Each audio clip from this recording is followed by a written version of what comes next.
Good evening, everyone, and welcome back. Tonight we're settling in with a topic that feels appropriate for the hour: how people in the Middle Ages actually went to sleep. Not how they worked, not how they fought wars, not how they built cathedrals, just how they closed their eyes at the end of the day. Because as it turns out, that process was far stranger, colder, and more crowded than anything you're about to experience tonight. Before we get going, if you're the kind of person who genuinely enjoys drifting off to slow, meandering history lessons, feel free to like the video and subscribe. Not because the algorithm demands it, but because it helps me keep making these. And if you'd like, drop a comment below telling me where you're watching from and what time it is right now where you are. I always find it oddly comforting to imagine this video traveling around the globe while everyone, one time zone at a time, drifts off together. Now go ahead and dim the lights. Maybe crack a window or turn on a fan for that low, steady hum. Get comfortable, because comfort, as you'll soon learn, was not exactly medieval Europe's specialty. Let's start with the rhythm of the night itself, because medieval people didn't sleep the way we do. They didn't aim for one long, uninterrupted stretch from bedtime to alarm clock.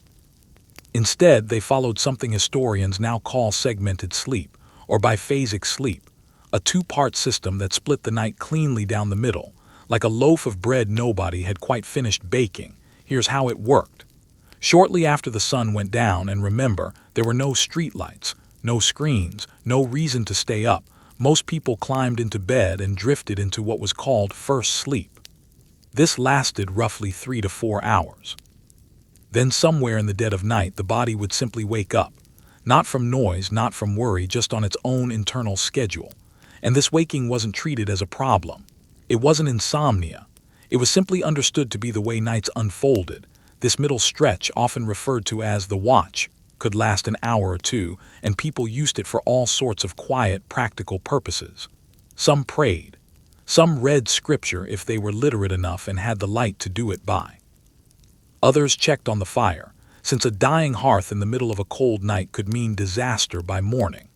Farmers sometimes used the watch to check on livestock, because nothing keeps you up worrying quite like the thought of an escaped goat wandering into a neighbor's turnip patch.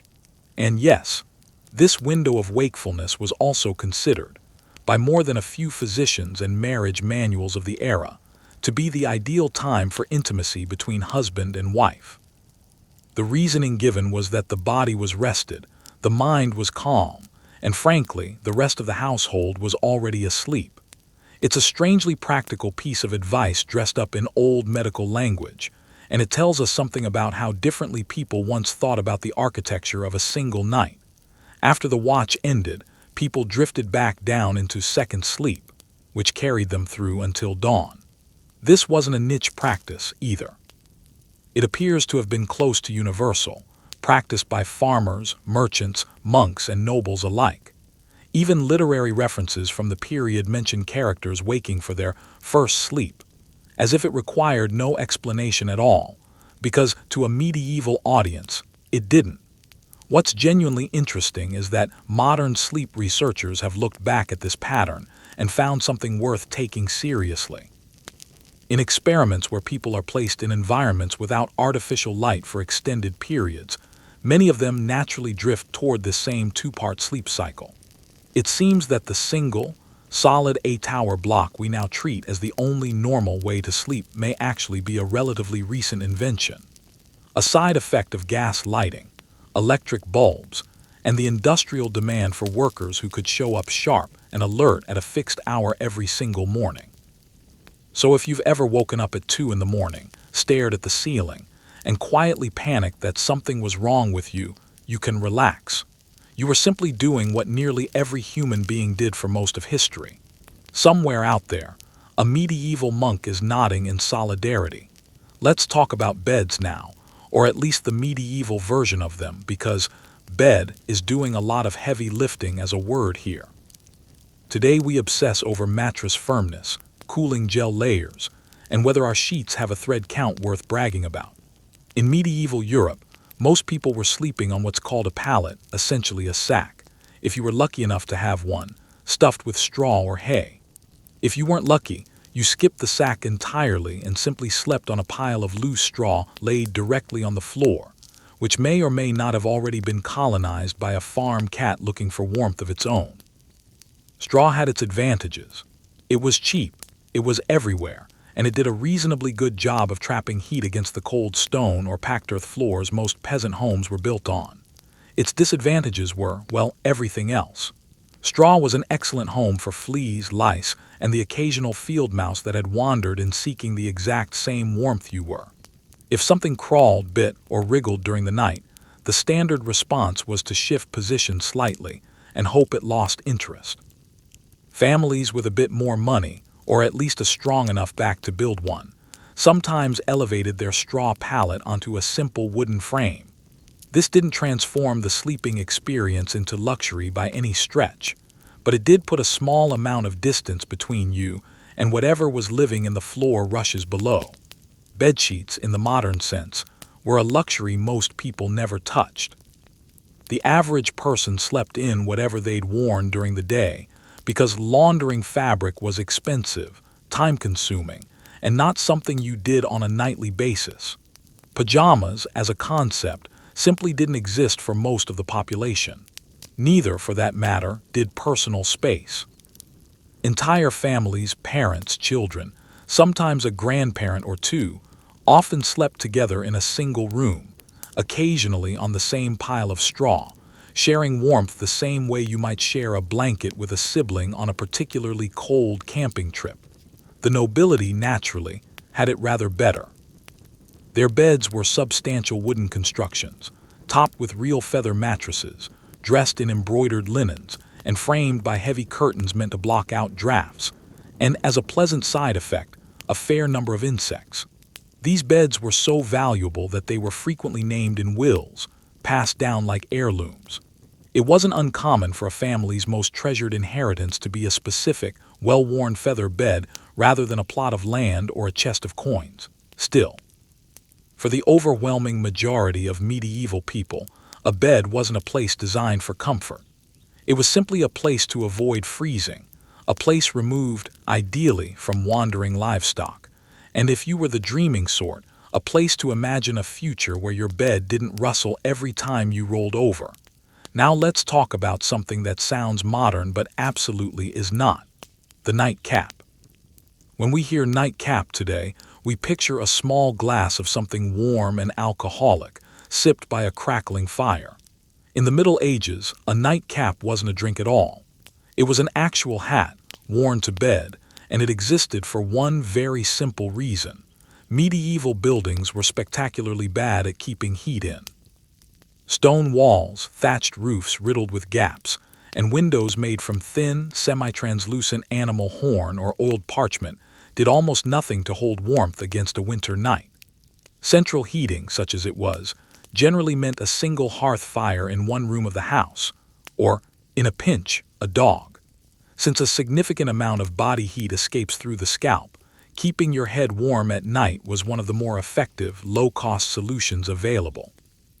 Nightcaps came in various shapes, but the most recognizable version was long, soft, and pointed, the exact silhouette you'd picture on a storybook wizard, except this one was made from scrap wool or linen rather than anything enchanted. For men, the cap was simply practical outerwear for sleep. For women, a similar head covering often doubled as both warmth and modesty, since married women in many regions were expected to keep their hair covered at essentially all times, including, apparently, while unconscious. The nightcap also carried a surprising amount of social meaning. In some towns, answering your door while wearing one was understood as a polite but firm signal: "I am not currently available for conversation." The hat itself did the talking. Wealthier households sometimes had these caps embroidered or dyed in ways that quietly displayed status, because apparently even bedtime offered an opportunity to remind the neighbors of your good fortune. Nightcaps were typically paired with a nightshirt, a long, loose tunic that wouldn't look out of place on a Dickensian ghost. It wasn't stylish. It wasn't particularly comfortable by modern standards. But it was practical, and in a world without central heating, practical mattered a great deal more than fashionable. We'll continue from here next up, sharing a bed with total strangers at medieval inns, and why that was considered perfectly normal. Let's continue, and let's talk about something that would horrify most modern travelers: sharing a bed with a complete stranger, no questions asked. Today, the closest most of us come to this is an overbooked flight, an awkward hostel dorm, or a bizarre mix-up with a rental listing. In medieval Europe, this wasn't a strange exception. It was simply how travel accommodation worked, and nobody involved thought twice about it. Picture yourself as a traveling merchant, a pilgrim on a long religious journey, or someone whose horse had simply given up a few miles outside of town. You'd arrive at an inn, already a stroke of luck, since many travelers had no such option at all, and ask for a place to rest. What you'd receive was rarely a private room, and almost never a bed to yourself. What you'd receive was a spot in a bed that already had one or two occupants in it. Medieval inns functioned less like the hotels we know today and more like communal bunkhouses. Privacy, as a concept, essentially didn't exist in this context. If there was room on the mattress, you were expected to use it, regardless of who else happened to already be there. This wasn't seen as rude or unusual. It was simply an efficient way to make use of limited resources in a world where beds were expensive and travelers were plentiful. A single bed might sleep 2, 3, or even 4 people, depending on its size and everyone's tolerance for closeness. In larger towns and cities, some establishments offered entire dormitory-style halls, lined with rows of beds and absolutely no separation between guests. Snoring was simply background noise. Elbow room was a luxury negotiated silently through the night, one shove at a time. Some innkeepers tried to bring a bit of order to the chaos by grouping guests according to occupation. Blacksmiths bunked with blacksmiths, clergy with clergy, and so on. But more often than not, it came down to simple timing. Whoever arrived first claimed the best spot, and everyone else adjusted accordingly. As unappealing as this might sound to modern sensibilities, it represented a genuine upgrade over the alternative, which was sleeping outdoors, exposed to the weather, wildlife, and whatever bandits or unrest happened to be active in the region that season. A crowded, snoring bed indoors was, by medieval standards, a fairly good outcome. Theft was, understandably, a real concern in these shared sleeping arrangements. Many travelers took to tying their coin purse directly to their belt, or hiding valuables somewhere against their body before lying down. Others slept directly on top of their luggage, turning a travel bag into both pillow and makeshift alarm system. If someone tried to move it during the night, you'd likely feel it before you lost it. The wealthy, as you might expect, avoided most of this entirely. Nobles traveling any real distance came with an entourage, and either camped in relative comfort with their own attendants, or simply insisted on private rooms, an insistence that most innkeepers, valuing both their roof and their reputation, were wise enough to accommodate. Now let's shift to something with a bit more weight to it: bedtime prayer, and the surprisingly serious stakes medieval people attached to the simple act of closing their eyes. Going to bed in the Middle Ages wasn't just a physical routine.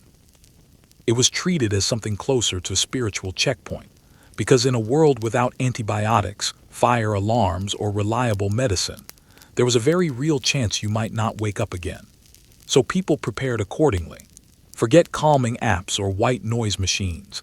The medieval equivalent of winding down for the night was a quiet, sometimes lengthy round of prayer, confession, and reflection, just in case death happened to arrive uninvited sometime before sunrise. The underlying logic was straightforward, if a little grim. Illness, fire, violence, or simple bad luck could end a life at almost any moment. Given that possibility, it made sense to go to bed each night with a clean spiritual slate. Nobody wanted to arrive at the gates of the afterlife unprepared, unwashed, and mid-argument with their own conscience. One of the simplest and most enduring prayers from this tradition has survived into the modern era almost unchanged. A short verse asking that, should the sleeper die before waking, their soul be received peacefully. It's a strikingly blunt little rhyme when you actually stop and think about it. a bedtime ritual built entirely around the possibility that this particular night might be your last. Adults often kept a small mental catalog of different prayers for different anxieties. One for general guilt, one for the vague fear that something unholy might be lurking in the rafters, one aimed specifically at warding off illness, which, with the benefit of hindsight, didn't always age particularly well. Many people also prayed to specific saints known for watching over sleepers, treating them almost like spiritual guardians stationed outside the door of the unconscious mind. Monks and nuns, being the most devout members of medieval society, often ended their day with a formal evening prayer service known as compline, followed by a vow of silence that lasted until morning. In fairness, staying quiet wasn't especially difficult under the circumstances. Most of them were exhausted, modestly fed, and not particularly inclined toward conversation in a cold, dim dormitory. Even children were encouraged to pray before sleep, partly out of genuine spiritual concern, and partly, one suspects, to keep them occupied instead of asking why the family dog had once again claimed a spot on their side of the bed. Parents often reassured children that angels were watching over them as they slept, a comforting thought on the surface, though arguably a little unsettling once you consider it as a form of constant, if benevolent, surveillance. In short, bedtime prayer wasn't primarily about achieving peace of mind. It was about damage control, a nightly spiritual insurance policy taken out against the unpredictable dangers of the dark. And speaking of the unpredictable, let's talk about dreams, because medieval people did not treat them the way we do today.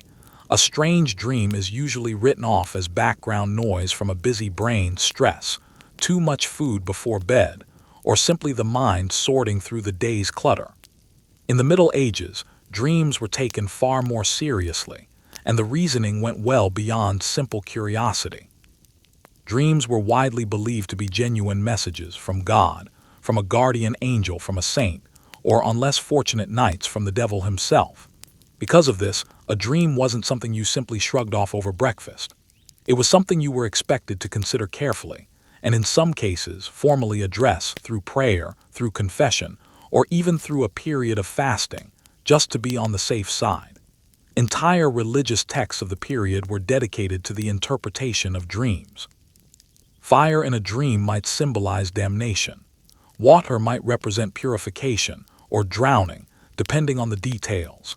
And if your dream involved anything sufficiently bizarre, say, a strange figure engaged in some symbolic act that defied easy explanation, the recommended course of action was usually a visit to your local priest, sooner rather than later. Underlying all of this was a genuine belief that the soul remained active during sleep, meaning that whatever happened in a dream could reflect something real about a person's hidden sins or spiritual weaknesses. A dream about theft, for instance, might be interpreted as evidence of buried guilt or unspoken desire, worth confessing, even if the dreamer insisted it meant nothing.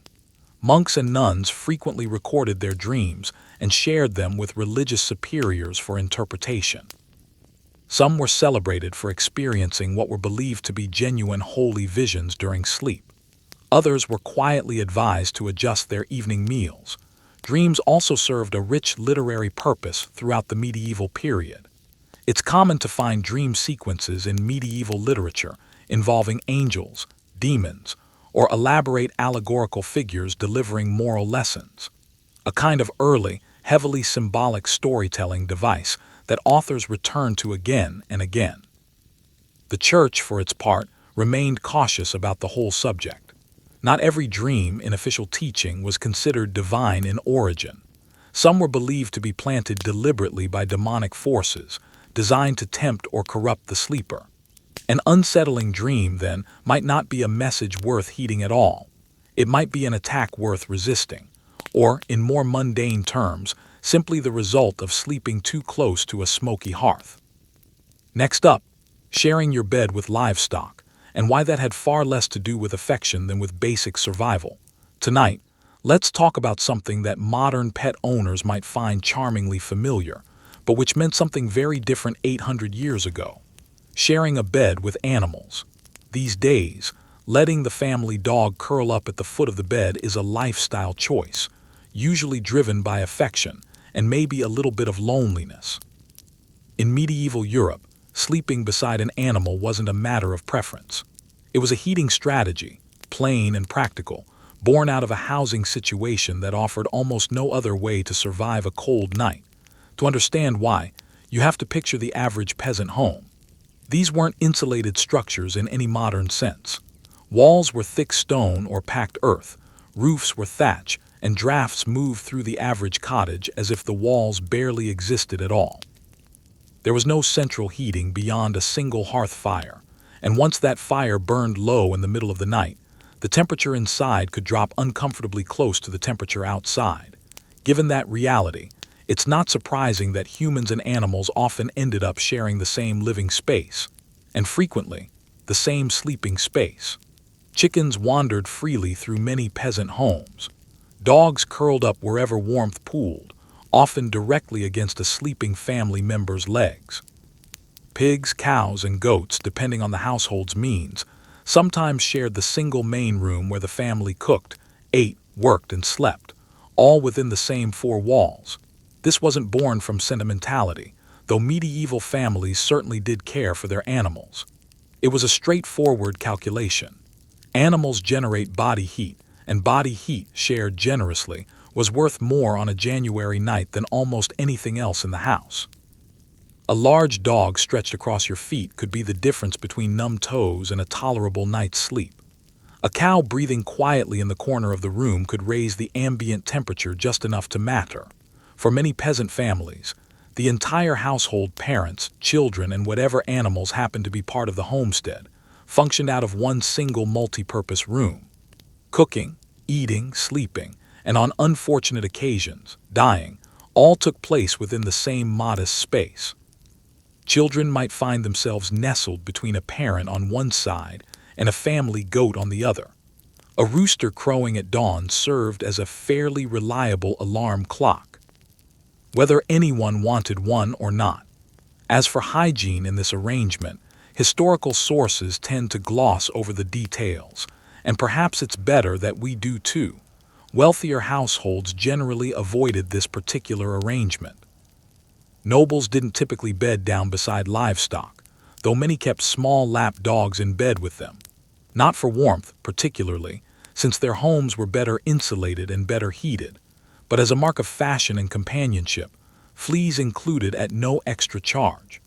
Some of the grander castles even maintained separate sleeping quarters specifically for favored animals, a small luxury that spoke volumes about status in a hierarchical world.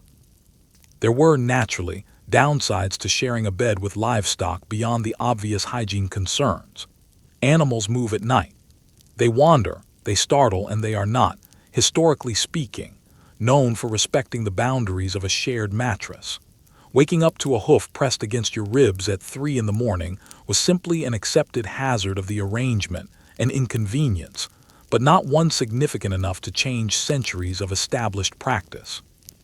Now let's move from peasant cottages to somewhere considerably more austere, the monastic dormitory. If you've ever shared a room during a school trip or a hostel stay and thought the experience left something to be desired, the medieval monastic dormitory would have offered you a masterclass in discomfort. Monasteries were not designed with relaxation in mind. Personal space, warmth, and anything resembling leisure were treated as minor spiritual hazards, best avoided entirely. A typical monastic dormitory housed dozens of monks in a single long room, their sleeping spaces arranged in tidy, uniform rows, less like a comfortable dorm, and more like a barracks built for men who had voluntarily given up comfort as a form of devotion. Beds, if the word even applies, were frequently nothing more than wooden planks. A straw mattress might be added on feast days or at the discretion of a generous abbot, but this was treated as an occasional privilege rather than a standard provision. Monks typically slept fully dressed, in the same robes they wore throughout the day. This wasn't primarily about modesty, it was about efficiency.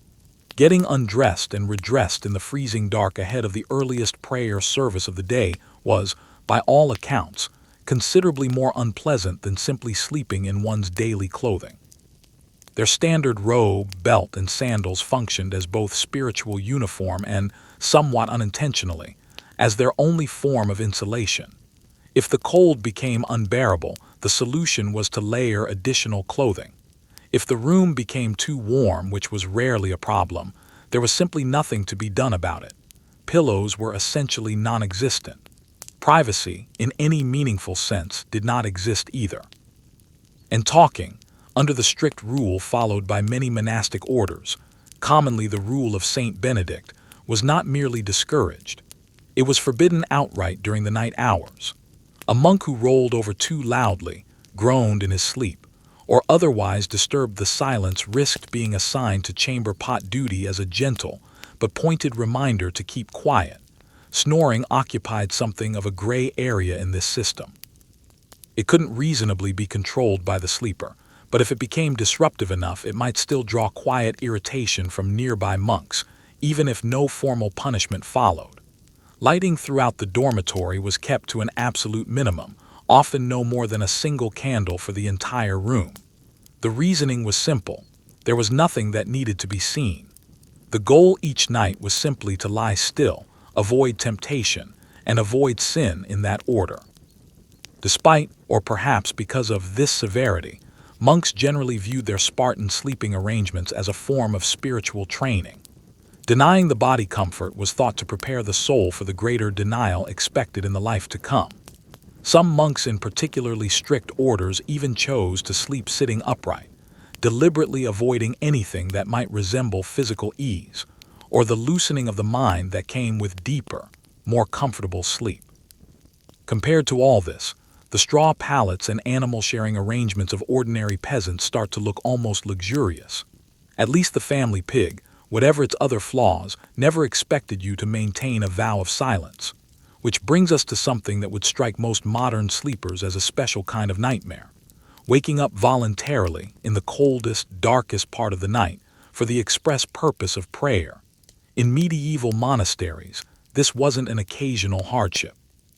It was the standard, expected rhythm of every single night, built around what's known as the canonical hours, a structured daily schedule of prayer services observed by monks and nuns across Christian Europe. The very first of these services, called Matins, took place in the deepest part of the night, often somewhere between midnight and 3 in the morning, at an hour when even nocturnal animals might reasonably still be asleep.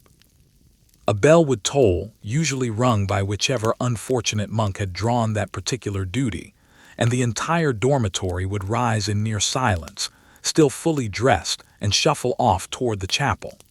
There was no changing of clothes, no adjusting for the occasion.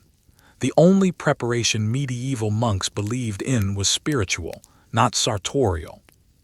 Inside the chapel, lit by little more than flickering candlelight and echoing beneath cold stone vaults, the monks would chant psalms and recite scripture, doing their best not to physically fall asleep on their feet, which, according to surviving records, was a genuine and recurring problem. Monks caught dozing mid-prayer were sometimes assigned additional chores, or, in a stroke of ironic punishment, extra prayer duties. Falling asleep during matins, in some communities, meant you'd earned yourself the responsibility of leading the very next one. The service itself could stretch on for an hour, sometimes longer in especially devout communities. Try to imagine remaining spiritually focused while your stomach quietly reminds you that dinner consisted of little more than lentils and a moral lesson, and your body is doing everything in its power to convince you to lie back down. Once matins concluded, monks either returned to their beds for a second stretch of sleep, or, in stricter orders, moved directly into study or physical labor, because nothing, apparently, said devotion quite like thrashing wheat on 4 broken hours of rest. The underlying idea behind this entire practice was that the quietest, darkest part of the night, the part most given over to comfort, warmth, and temptation in ordinary life, should instead be dedicated entirely to God, uninterrupted by daylight distractions. It was, without question, a powerful symbol of religious devotion. It was also, if the surviving accounts are anything to go by, a genuinely miserable way to get through a winter, numb feet, drifting candle smoke, and the occasional off-key chanting of whichever brother hadn't quite woken up yet. Next, we'll look at something modern audiences might find surprising. In medieval Europe, sleeping alone wasn't seen as peaceful or independent. It was often seen as suspicious, or even dangerous. In our world, having your own bed, your own room, your own blanket that nobody else touches, is often treated as an achievement, a marker of privacy and control. In the medieval world, this same arrangement would have struck most people as either wasteful or faintly alarming. Let's start with the most obvious reason: warmth. As we've already established, medieval homes were not warm places. Stone walls and open chimneys did very little to hold heat, and any form of centralized heating was still centuries away. Sharing a bed, then, wasn't primarily about closeness or comfort in the emotional sense. It was thermal necessity. Children slept alongside siblings, parents, and, if circumstances required it, whichever visiting relative or neighbor happened to be staying over that particular night. It functioned something like an eternal, obligatory sleepover, minus any element of choice. But there was a second, less practical reason for group sleeping, rooted firmly in medieval religious belief. Night was widely understood to be the time when the devil and his influence were most active. A person alone in the dark, unwatched and unaccompanied, was thought to be more vulnerable to temptation, corruption, or worse. Sleeping in a group created something like a moral safety net. If something went wrong, spiritually speaking, there would at least be a witness present, someone who might notice, intervene, or simply confirm what had happened. For children specifically, sleeping alone at night was considered close to unthinkable. This wasn't only about physical comfort. Folklore of the period was saturated with warnings about ghosts, mischievous spirits, and wandering supernatural beings that were thought to prey specifically on those left alone in the dark. Cautionary tales told to children about the dangers of solitary sleep rarely ended gently. Unlike the soothing bedtime stories many of us grew up with, these stories tended to end badly, with disappearances, hauntings, or other suitably grim consequences meant to keep children firmly tucked in beside a parent or sibling. Even married couples rarely enjoyed what we would now consider private sleeping arrangements. It wasn't unusual for children, servants, or visiting guests to share the same bed as a husband and wife, particularly in smaller or more modest households. The very notion of two adults sleeping alone together in a large, private bed would have struck most medieval observers as strange, either an extravagant waste of space and warmth, or something quietly suspicious in its own right. This extended even into religious life. Monks, as we've discussed, typically slept in large communal dormitories rather than private cells. In fact, in several monastic traditions, being assigned a private sleeping space wasn't treated as a reward at all. It was sometimes used as a form of discipline. The reasoning followed a distinctly medieval kind of logic. Solitary sleep created opportunity for private sin, whereas communal sleep enforced a kind of built-in accountability, since everyone could, in theory, see everyone else. So the next time you're stretched out alone in your own bed, wrapped in your own blanket, in a room that doesn't smell faintly of livestock, take a moment to appreciate it. In medieval Europe, that same scene would likely have included at least 2 children, a family dog, and possibly a visiting cousin, all of them snoring in overlapping rhythms through the night. Now, let's talk about a sleeping position that modern audiences would find distinctly uncomfortable: sleeping upright. If you've ever dozed off sitting up on a train in a waiting room chair, or during a long car ride, you know the particular ache that follows a stiff neck, a sore back, and a lingering sense that something about the whole experience went wrong. In medieval Europe, though, sleeping in a semi-upright or fully seated position wasn't an accident born of bad circumstances. For a fair number of people, especially the wealthy and the deeply devout, it was a deliberate choice. There were a few overlapping reasons behind this practice, and none of them had much to do with actual physical comfort. The first was medical. Medieval physicians generally believed that lying completely flat could interfere with digestion, strain the lungs, or upset the delicate balance of bodily humors thought to govern overall health. In a worldview where a poorly timed sneeze might be seen as evidence of spiritual or physical imbalance, the idea that flat sleeping caused problems fit neatly into existing medical theory. Sleeping propped up was believed to prevent what physicians vaguely described as congestion of the brain, a phrase that sounds alarming today but mostly reflected concerns about excess fluid pooling in the head and chest overnight. The second reason was spiritual, and arguably a bit more unsettling. Lying completely flat on one's back closely resembled the traditional posture of the dead, as displayed at funerals.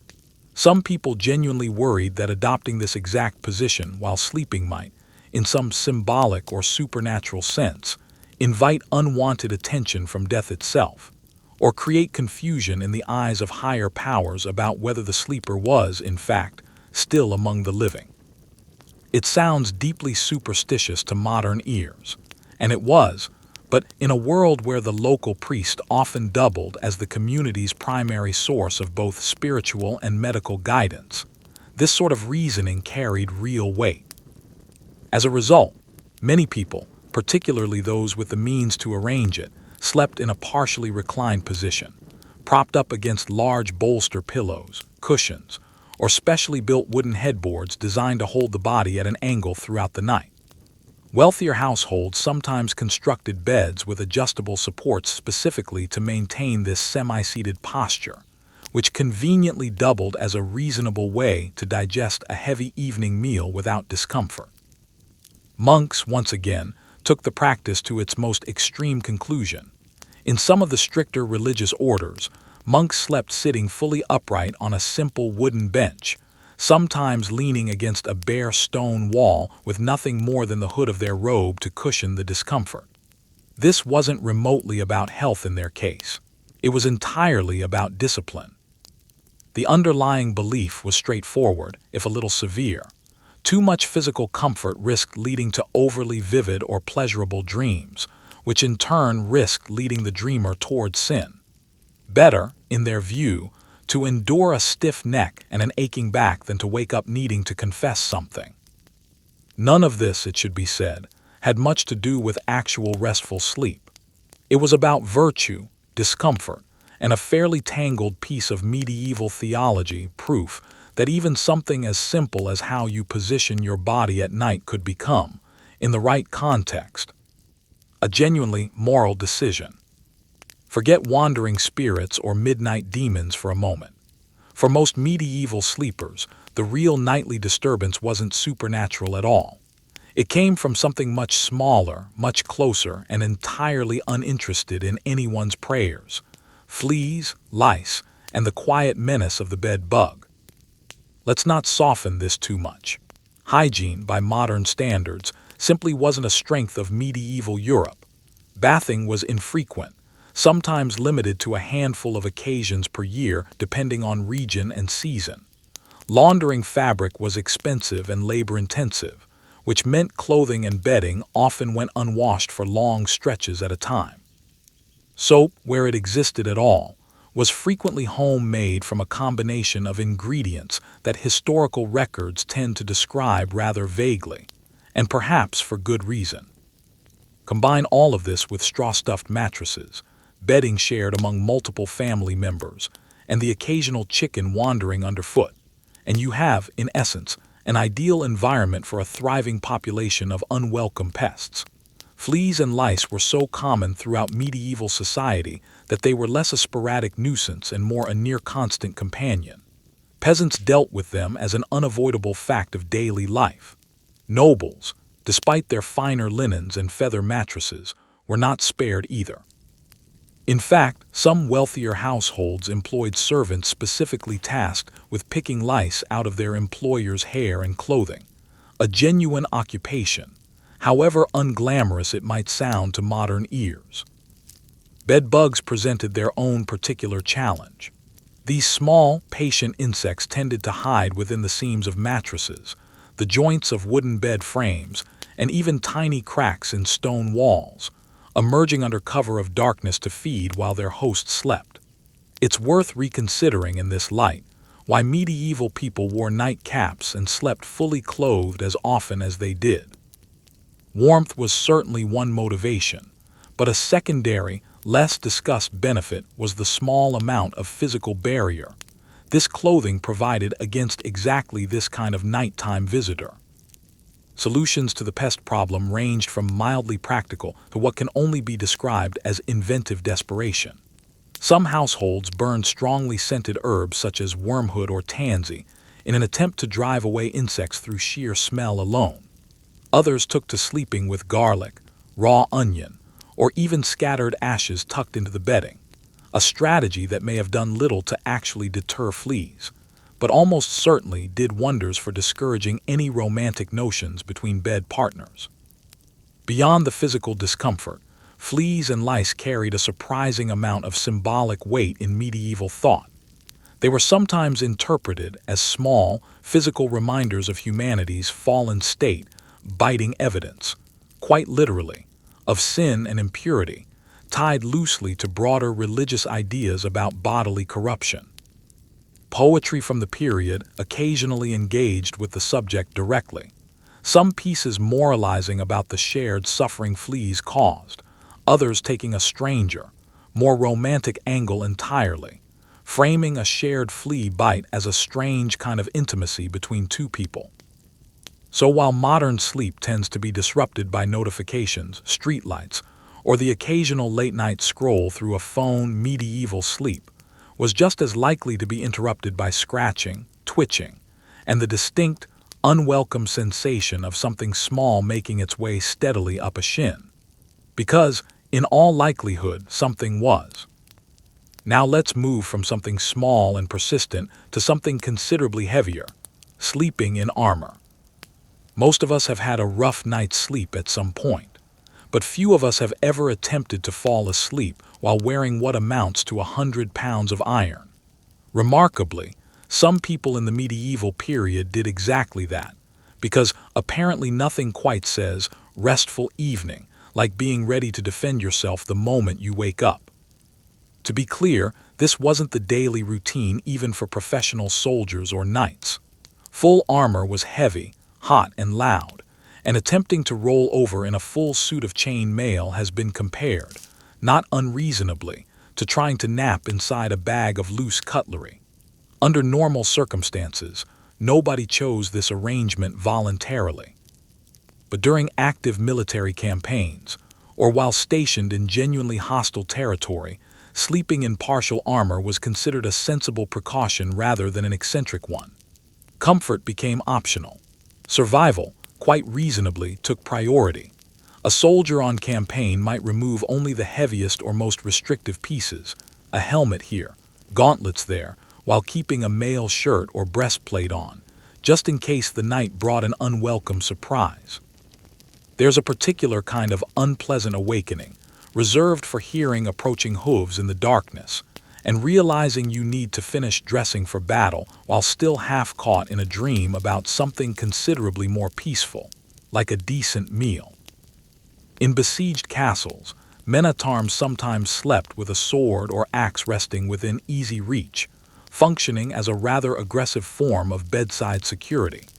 Shields occasionally doubled as makeshift pillows, and if enemy forces did manage to breach the walls during the night, at least there was some small comfort in not having to waste time getting dressed first.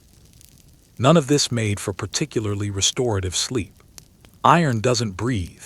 Chain mail has an unfortunate habit of pinching skin at the joints, and combined with cold stone floors, minimal bedding, and the ambient noise of fellow soldiers snoring nearby, the whole arrangement ranked somewhere well below even the most uncomfortable modern experience you might imagine. Even those not directly engaged in combat sometimes took modest precautions while sleeping in dangerous regions. Traveling merchants, or guards assigned to overnight watch duty, occasionally rested in a gambeson, a thick, quilted protective jacket that offered a reasonable amount of padding, along with a bit more genuine protection than prayer alone could provide. And it's worth remembering that armor was never subtle. Roll over the wrong way in a metal breastplate, and the resulting clatter was more than enough to wake everyone else in the room, most of whom would understandably assume, for a brief and alarming moment, that something considerably worse than a restless sleeper was underway. In a world already filled with nightly demons biting pests, and the occasional pig sharing your bed, you might assume sleepwalking would barely register as unusual. In reality, it was treated as something far more serious and considerably more frightening than a simple quirk of the sleeping body. In medieval Europe, if someone began wandering during their sleep, the explanation offered rarely had anything to do with stress, exhaustion, or ordinary biology. Instead, people tended to assume something closer to possession, bewitchment, or unfinished spiritual business was at work. Sleepwalking, sometimes referred to using the more formal term noctambulation, if you wanted to sound suitably learned about it, was poorly understood and, as a result, deeply feared. The idea that a person could rise from their straw pallet in the middle of the night, cross the room with glassy, unfocused eyes, and simply stand there, unresponsive, was rarely dismissed as harmless. It was widely interpreted as something considerably more ominous. Surviving accounts from the period suggest genuine alarm among those who witnessed it. Picture the scene. A figure in a long night shirt, candle in one unsteady hand, murmuring words in a language they didn't actually speak while stepping calmly over sleeping livestock. To an unprepared household, this looked less like an ordinary sleep disturbance and more like the opening scene of a religious crisis. Depending on how devout the local priest happened to be, an exorcism might well be arranged before the sun came up. Medical explanations of the time leaned on existing theories about the body's four humors, with sleepwalking sometimes blamed on an excess of black bile, a catch-all diagnosis medieval physicians reached for whenever a symptom defied simpler explanation.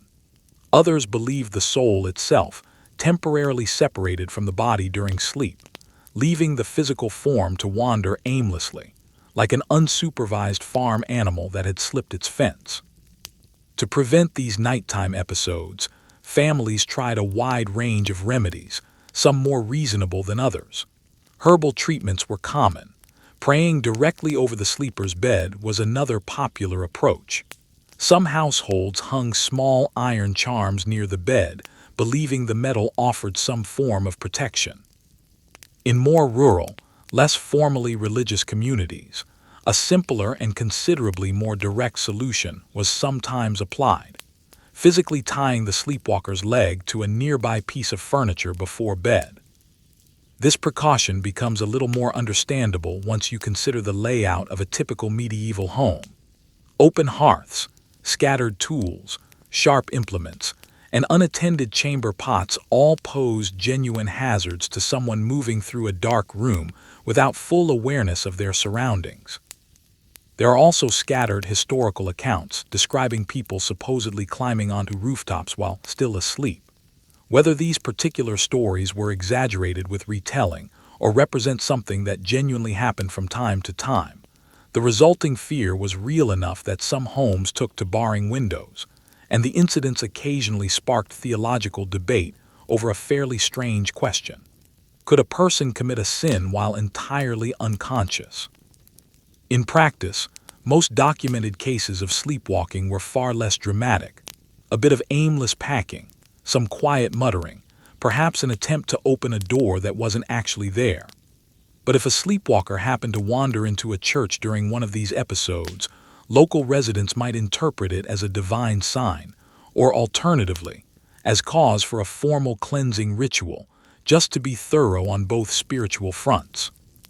Finally, let's talk about something medieval life demanded of nearly everyone, whether they wanted it or not: the ability to sleep through absolute chaos. Church bells, violent storms, panicked livestock, the distant threat of a siege. For the average, thoroughly exhausted medieval sleeper, These weren't disruptions worth losing sleep over.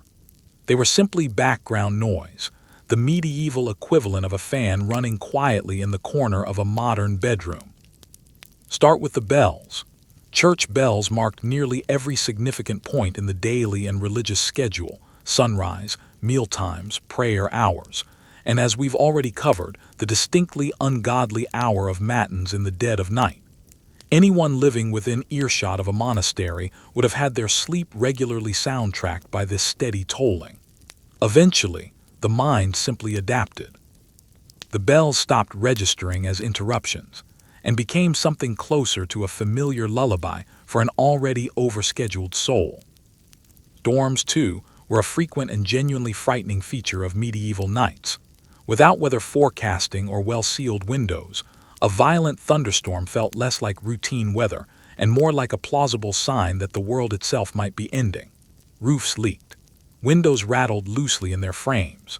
Wind howled through chimneys with an unsettling, almost deliberate persistence. And still people slept, because the demands of daily life didn't pause for a bad night's weather. Fields still needed plowing. Prayers still needed saying.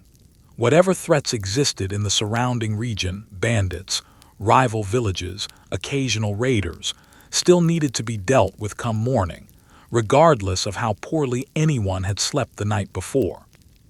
Larger disruptions, including invasions and other genuinely catastrophic events, didn't always prevent sleep either. Historical records suggest that people continued sleeping, in whatever fragmented, exhausted way they could manage, through famine, prolonged warfare, and even during the height of the Black Death in the 14th century. When death carts made their grim rounds through town in the early morning hours, it was often treated less as a fresh source of panic and more as a routine, if devastating, part of daily life. Some even viewed a peaceful death during sleep, amid such widespread suffering, as a kind of mercy rather than a tragedy. There are scattered accounts describing people sleeping through earthquakes, house fires, and even outbreaks of civil unrest. Chronic sleep deprivation was simply a fact of life for much of the medieval population, and the body, over time, adjusted to function under conditions that would seem impossible by modern standards. If your days were spent working from sunrise to sunset, eating just enough to get by, and constantly managing some combination of physical hardship and spiritual anxiety, exhaustion tended to win out over nearly any external disturbance by the time night fell. For some, sleep became something more than simple rest. It functioned as a form of escape. Faced with illness, grief, or the ever-present, regularly renewed fear that the world might be ending, a prediction that seemed to resurface roughly once a century throughout the medieval period, people would sometimes simply pull a cloak tightly around themselves, murmur a brief prayer, and allow sleep to carry them away from whatever difficulty the day had brought. There's a certain quiet wisdom in that instinct, even now. And with that, we've made our way through the strange, cold, crowded, and occasionally terrifying nightly world of medieval sleep. From segmented sleep cycles and straw pallets, to shared beds with strangers and livestock, to prayers whispered against the possibility of death, to fleas, armor, sleepwalking, and the sheer resilience required to sleep through the chaos of an unpredictable age. If you've made it this far, you're likely drifting off yourself by now, which, historically speaking, puts you right on schedule for a proper medieval first sleep. Rest well, and we'll continue building out the rest of the episode from here whenever you're ready. In many medieval towns and cities, nightfall didn't simply mean it was time to sleep. It meant it was, quite literally, the law. Across much of Western Europe, a practice known as the curfew, from the French couvre-feu, meaning cover the fire, required households to extinguish their hearths and candles at a fixed hour each evening, usually signaled by the ringing of a designated bell from the town's central church or watchtower. The original purpose of this rule had nothing to do with controlling behavior and everything to do with controlling fire. Medieval towns were built almost entirely from wood, thatch, and packed straw, tightly packed together along narrow streets.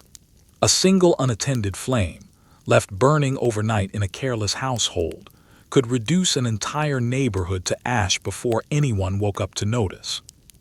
The curfew bell was, in essence, an early form of fire safety regulation, centuries before anyone had heard the term. But the curfew quickly took on a second, less practical purpose. Once fires were extinguished and streets went dark, town authorities also expected residents to be indoors, off the streets, and ideally already in bed. Anyone caught wandering after the bell without good reason risked being stopped by a night watchman, questioned, and in some towns, briefly detained until morning. The night, after all, was widely believed to belong to thieves, drunks, and whatever unsavory characters preferred to conduct their business away from daylight and witnesses.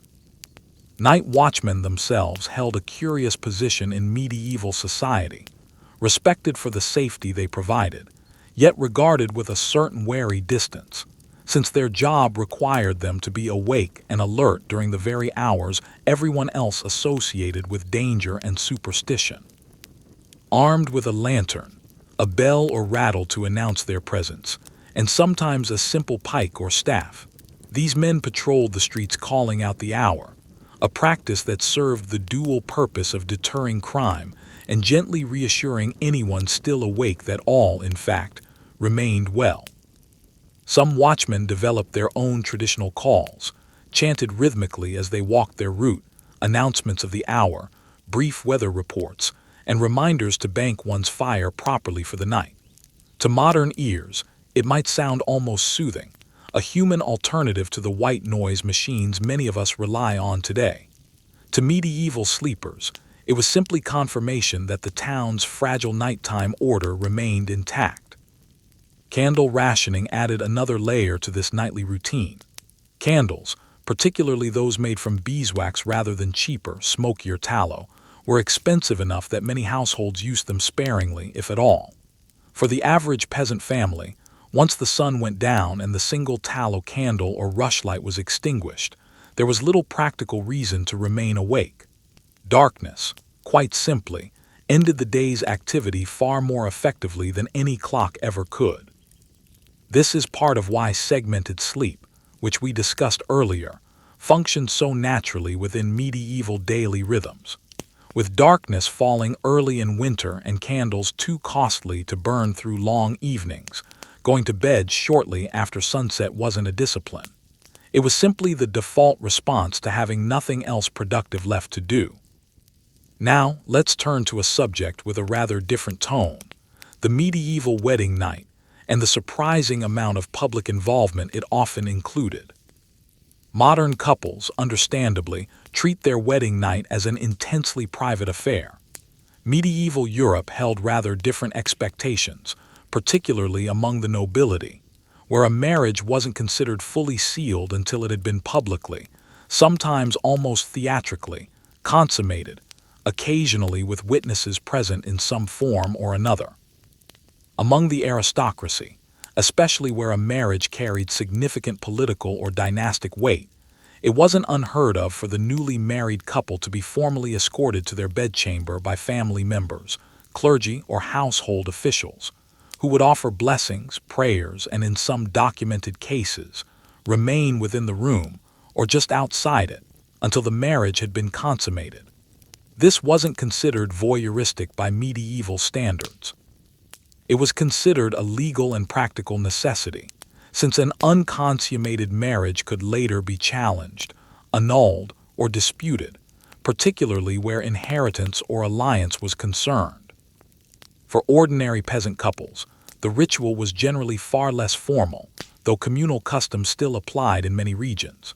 In parts of France, Germany, and the British Isles, it wasn't uncommon for wedding guests to escort the couple loudly to their bedroom, sometimes continuing to sing, bang on the door, or make a general commotion outside, a tradition sometimes referred to as a charivari in later centuries, though its roots and variations stretch back through much of the medieval period. Bedding, in this context, once again mattered enormously. A newly married couple with limited means might still be sharing their sleeping space with siblings, in-laws, or livestock within days of the wedding itself, since a private bedroom, as we've already established, was very much a luxury reserved for the wealthy. Even bedtime prayer took on additional weight on a wedding night, with couples sometimes offered specific blessings meant to invoke fertility, protection, and a long, healthy marriage. One more example of how thoroughly religious practice threaded its way through even the most personal corners of medieval domestic life. Let's move next to a topic we've only touched on briefly so far: childbirth, and the particular relationship medieval households had with sleep during and after labor. Childbirth in the medieval period was, by necessity, an overwhelmingly nighttime affair as often as a daytime one, and it disrupted the household's sleeping arrangements considerably more than almost any other event. Labor could begin at any hour, and once it did, an entire network of women, a midwife, female relatives, and neighbors, would typically gather at the bedside, remaining awake through however many hours the birth required, sometimes stretching across an entire night or longer. During this time, the household's normal rhythm of first sleep and second sleep was effectively abandoned. Candles, ordinarily rationed carefully, were burned more freely. Prayers were said more frequently, given the very real dangers childbirth posed to both mother and child. Once the child arrived successfully, exhausted attendants might finally be permitted brief rest, though full recovery of the household's usual sleeping pattern often took days. Newborns themselves, of course, complicated sleep considerably, much as they do today. Medieval mothers frequently kept infants in the same bed, both for warmth and for ease of nighttime feeding, a practice that occasionally drew concern from religious authorities, who worried about the very real risk of a parent accidentally overlaying and suffocating an infant during sleep. A tragedy documented with some regularity in surviving church records and penitential texts. Some regions and religious authorities actively discouraged bed sharing with infants for exactly this reason, recommending instead a small attached cradle placed directly beside the parent's bed. It's tempting to imagine medieval sleep as a single, uniform experience, but the reality was shaped heavily by geography, climate, and class.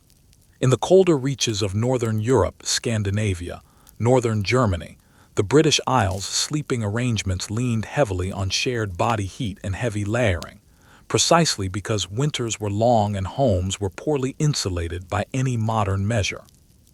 In these regions, entire households frequently slept in a single room built directly around the hearth, since maintaining separate heated spaces simply wasn't feasible for most families. Further south, in regions like Italy, southern France, and parts of Iberia, milder winters meant sleeping arrangements could afford to be slightly less centered around shared warmth, though shared beds and communal sleeping remained common regardless, driven as much by cultural norms and limited living space as by temperature. Homes in warmer climates also tended to be built with thicker stone walls, specifically designed to keep interiors cool during hot summers, which occasionally meant medieval Mediterranean nights were more focused on managing heat rather than escaping cold. Mosquito nets, for instance, appear far more frequently in southern European sources than in northern ones, given the added burden of biting insects in warmer months. Urban and rural sleeping conditions also diverged considerably. In dense medieval cities like London, Paris, or Florence, living space was often at an absolute premium, and multiple families might occupy a single building, with sleeping quarters stacked or subdivided in whatever configuration the building allowed. Noise, too, was a far greater factor in urban sleep than in rural villages. Church bells rang more frequently given the higher concentration of churches. Market activity often began before dawn, and narrow streets carried sound between buildings with little to muffle it. Rural sleep, by contrast, came with its own particular disturbances. Livestock, whether exposed more directly to the elements and considerably longer travel distances to reach help in case of emergency, fire, or illness during the night. Yet rural households often had marginally more space per person than their urban counterparts, even if that space was shared as generously with animals as with family members. Social class, unsurprisingly, shaped sleep experience just as dramatically as geography. We've already discussed the vast gap between a peasant's straw pallet and a noble's feather bed, but the differences extended well beyond the mattress itself. Wealthy households typically maintained separate sleeping quarters for children, servants, and parents, a level of spatial separation entirely unavailable to poorer families, for whom a single room often served every function of daily and nightly life. Noble households could also afford dedicated staff whose responsibilities included managing bedding, refreshing rushes or straw, and tending to the practicalities of a comfortable night's rest, a luxury unimaginable to the average farming family, who managed all of this themselves after a full day of physical labor. Even something as simple as waking naturally, without external disruption, was something of a class privilege. Peasant households were frequently roused not by their own internal rhythm, but by roosters, church bells, or simply the demands of livestock needing early attention. Nobility, insulated by servants and more substantial housing, had somewhat greater flexibility in when and how they woke, though even they remained bound by the rhythms of religious observance and courtly duty. Now, let's turn to a subject that touches nearly everyone who has ever struggled to fall asleep: medieval remedies for insomnia, and just how creative and occasionally alarming these solutions could become. Sleeplessness, unsurprisingly, was a genuine concern throughout the medieval period, and physicians of the era offered no shortage of proposed solutions, many rooted in the era's dominant medical framework, the theory of the four humors. According to this system, poor sleep was often attributed to an imbalance between blood, phlegm, black bile, and yellow bile, and treatment typically focused on restoring balance between these supposed bodily fluids. Herbal remedies formed the backbone of most sleep treatments. Chamomile, lavender, and valerian root all appear repeatedly in surviving medieval medical texts as recommended aids for restless nights. And interestingly, all three remain recognizable today as natural sleep aids, suggesting that at least some medieval intuition held up reasonably well over time. Warm milk, sometimes mixed with a small amount of honey or a pinch of specific herbs, was another widely recommended remedy, believed to calm what physicians described as an overactive or agitated humor. Not every remedy has aged quite so gracefully. Some medical texts recommended more elaborate mixtures involving poppy extract, a substance with genuine sedative properties, though dosing was inconsistent and poorly understood, making its use considerably riskier than its modern pharmaceutical descendants. Other treatments leaned more heavily into superstition than medicine, placing specific herbs beneath a pillow, reciting particular prayers a fixed number of times before bed, or wearing an amulet believed to ward off whatever combination of demons, night terrors, or bad humors were assumed to be responsible for the sleeplessness in the first place. Physicians also frequently prescribed dietary adjustments for poor sleepers, recommending lighter evening meals and advising against foods believed to be heating in humoral terms, which were thought to agitate the body and disrupt rest. Excessive wine, predictably, was often blamed for restless or disturbed nights, though it was just as often recommended in smaller, carefully measured quantities as a mild sedative. Medieval medicine, in this respect, was not always entirely consistent. For particularly severe or persistent cases of insomnia, some sought help beyond the physician entirely, turning instead to the church. A blessing over the bed, a visit to a local shrine associated with a saint known for aiding sleep, or a formal prayer service dedicated specifically to troubled sleepers were all considered legitimate remedies alongside, or sometimes instead of, more conventional medical treatment.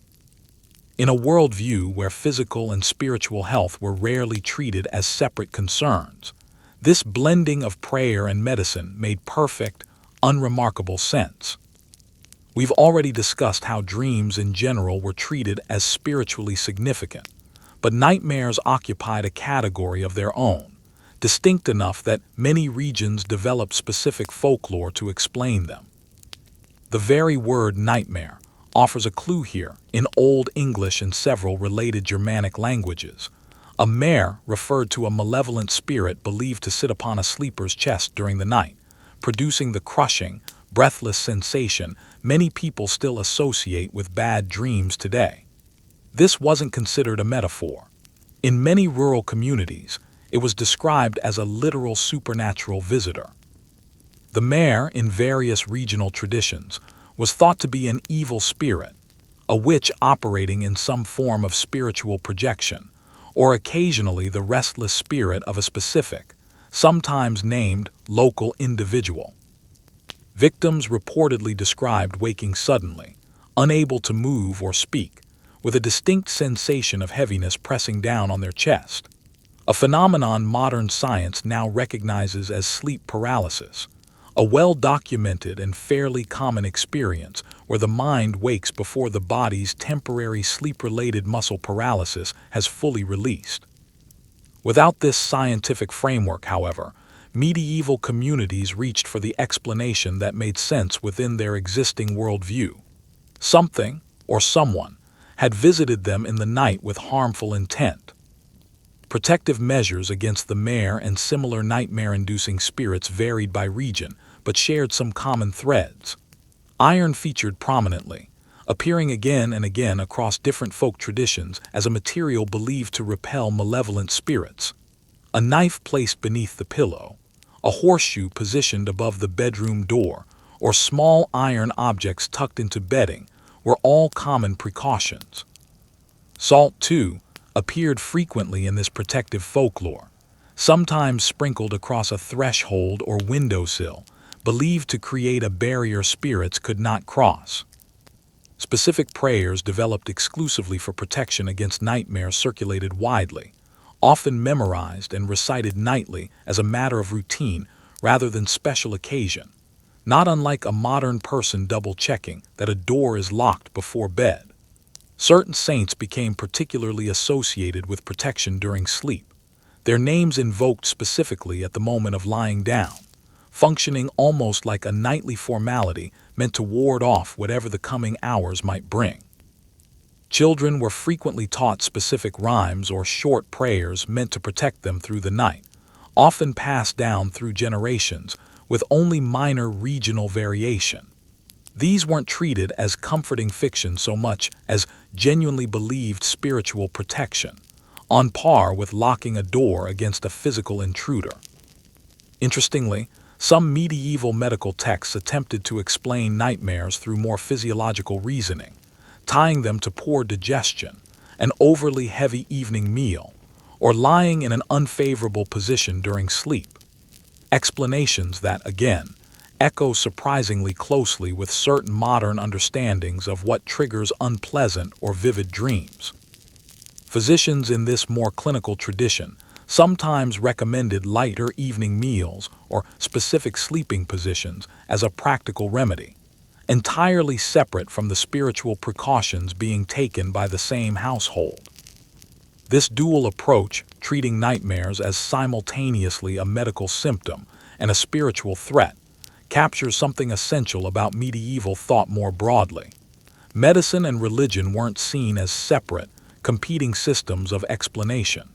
They operated side by side, each addressing a different, equally real dimension of the same troubling experience.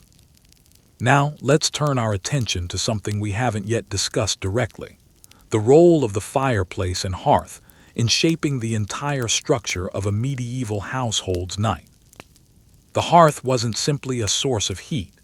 It functioned as the literal and symbolic center of the medieval home, and managing it properly, especially overnight, was considered one of the most important domestic responsibilities a household could hold. Before anyone settled in for first sleep, someone, typically the woman of the house, or an older child, was responsible for a process known as raking, or s'moring the fire, carefully covering the remaining embers with ash in a way that preserved a small ember through the night without producing open flame, ensuring that come morning, the fire could be revived quickly without needing to be started entirely from scratch using flint and tinder. This process carried genuine weight beyond mere practicality. A fire that went completely cold overnight meant a difficult, time-consuming morning spent rekindling from nothing, and in the depths of winter, even a short delay in restoring warmth could pose real danger to a household's youngest or oldest members.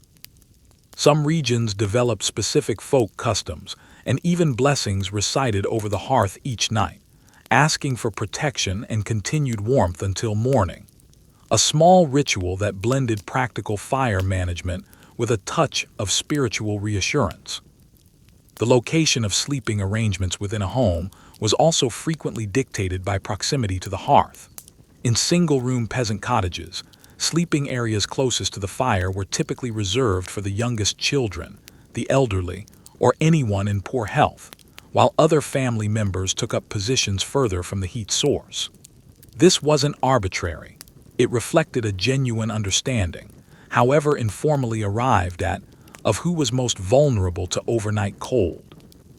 In wealthier homes with multiple rooms, bedchambers were sometimes built with their own smaller hearths, though these were far less common than the shared central hearth of the average peasant household, and required considerably more fuel to maintain, another quiet marker of the wide gap between rich and poor, when it came to the simple matter of staying warm through the night.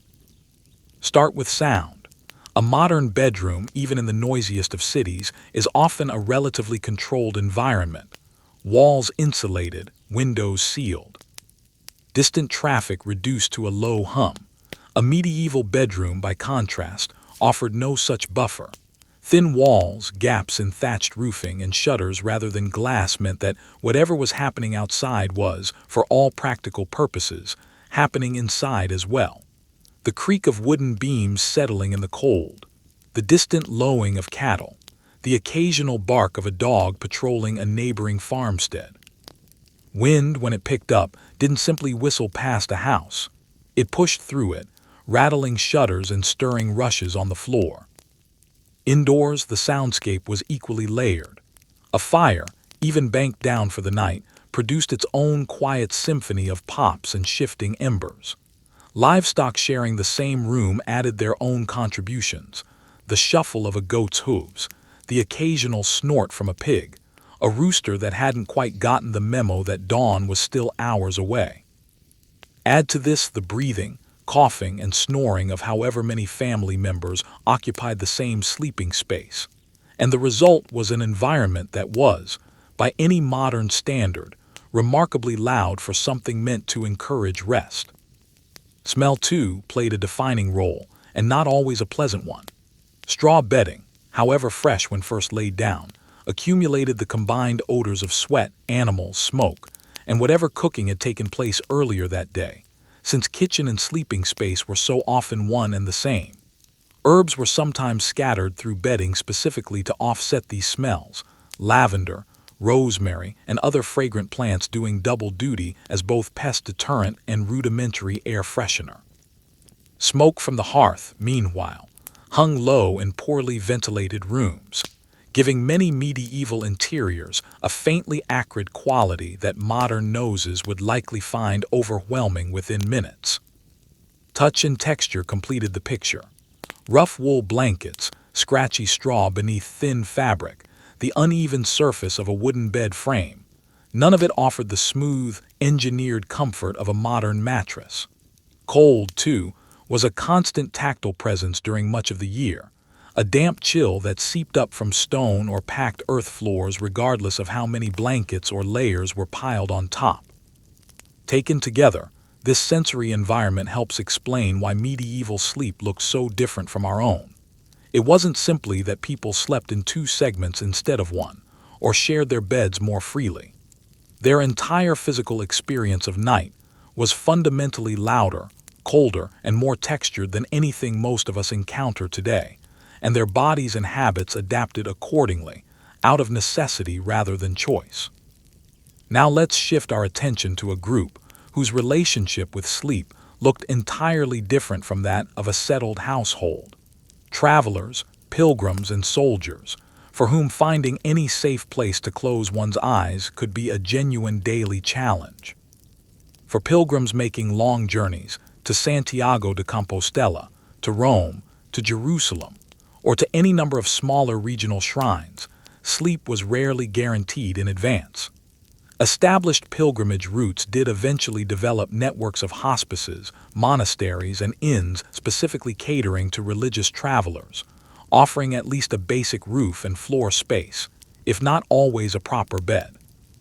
Monasteries in particular were expected, as part of their religious duty, to offer hospitality to traveling pilgrims, which meant a portion of many monastic dormitories was set aside specifically for guests passing through. Even with this informal infrastructure, pilgrims often found themselves sleeping in far rougher conditions than they would have at home: barn floors, church porches, or simply wrapped in a cloak beneath the open sky when no shelter presented itself before nightfall.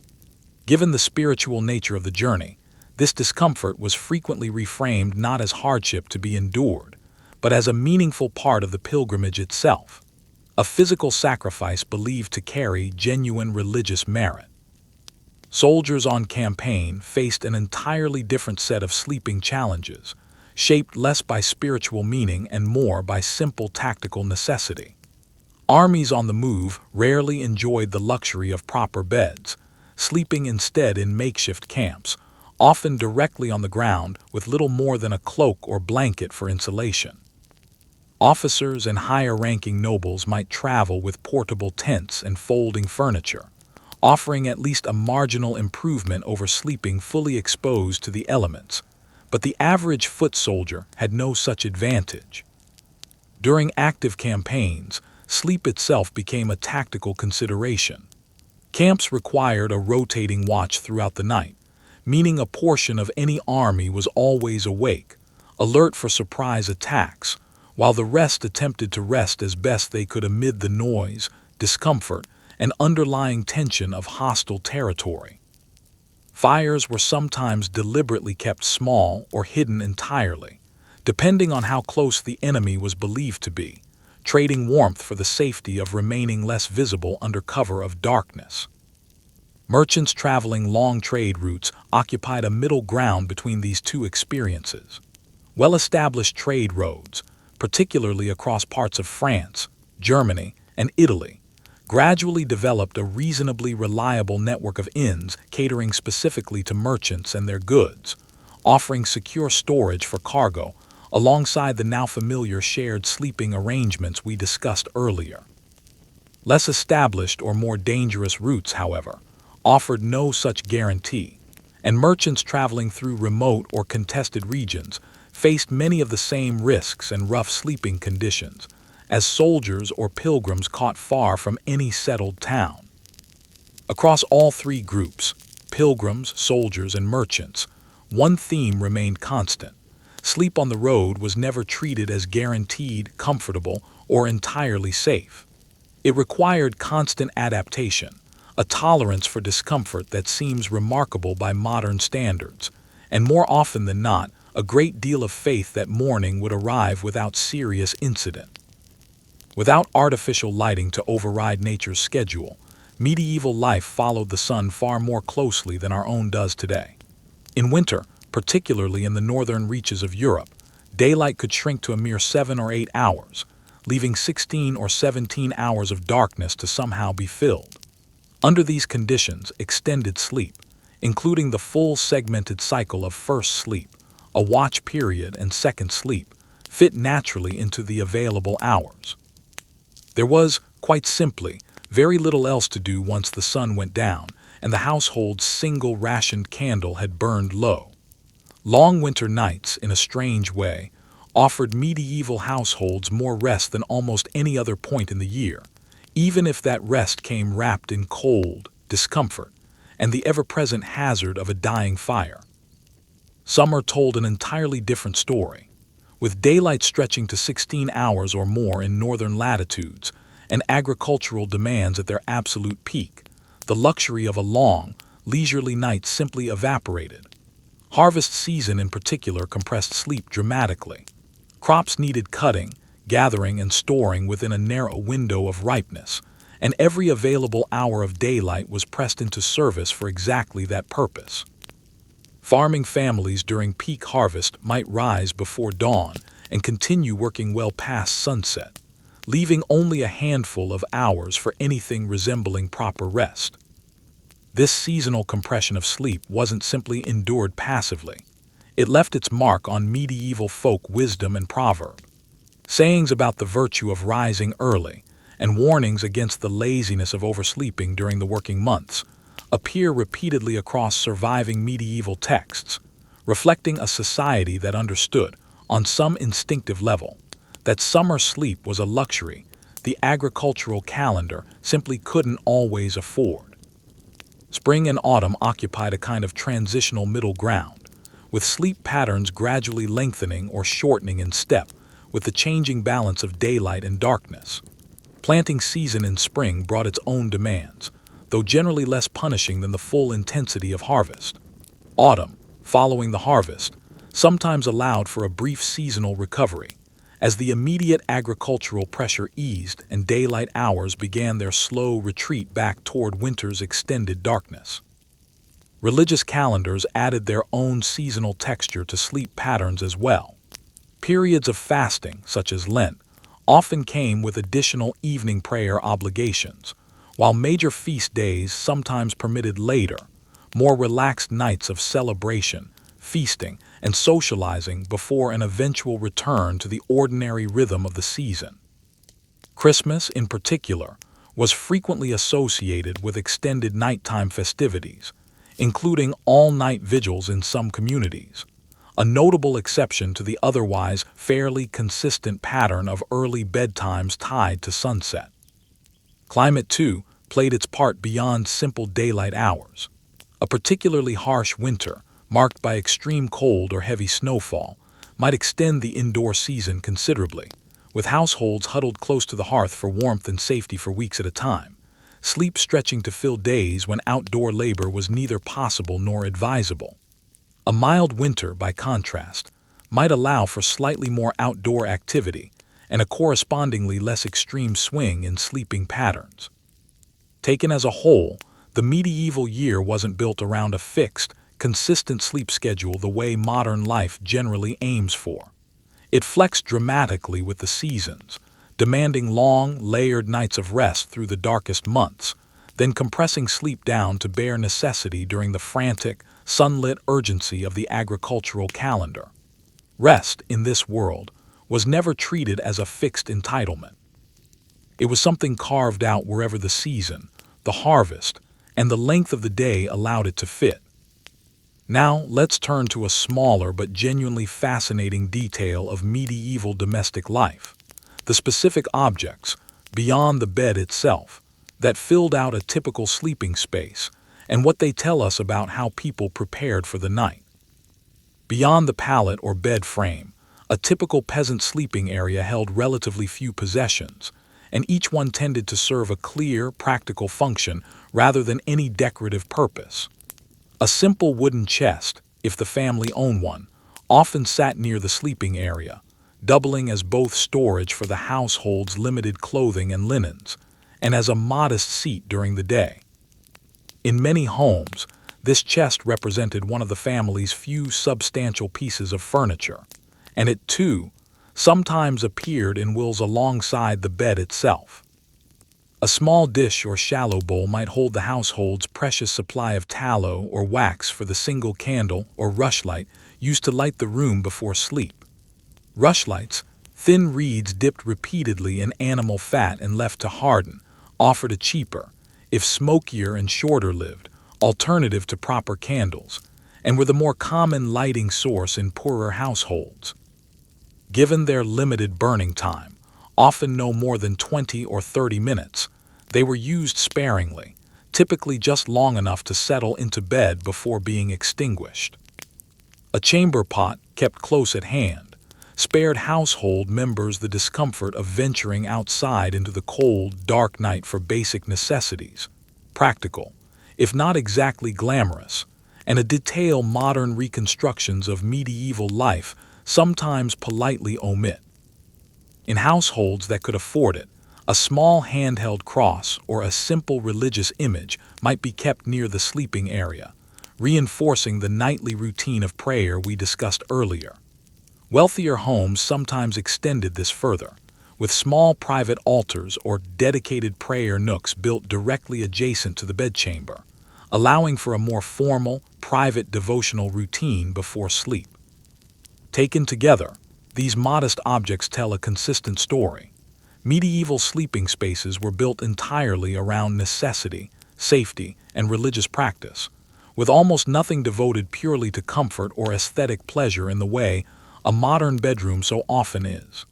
Every item present served the practical business of getting through a cold, dark, spiritually significant night as safely and efficiently as possible. For most of medieval society, going to bed was a private, practical matter, however crowded the actual sleeping arrangement might be. For royalty, it was often the exact opposite, a formal, semi-public ceremony involving multiple attendants, strict protocol, and in some of the grander royal courts, an audience. Take the custom known in later medieval and early modern France as the lever and coucher, the formal rising and formal retiring of the monarch. While this ritual reached its most elaborate form somewhat later in French court history, its roots stretch back through medieval traditions of royal ceremony, where even the king's most private moments were treated as matters of state importance.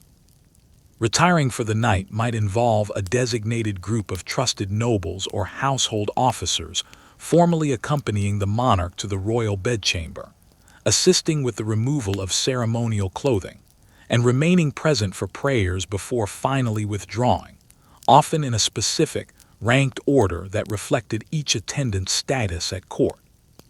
This wasn't simply excess or vanity, though it certainly involved plenty of both. Being present at a monarch's bedside carried genuine political weight.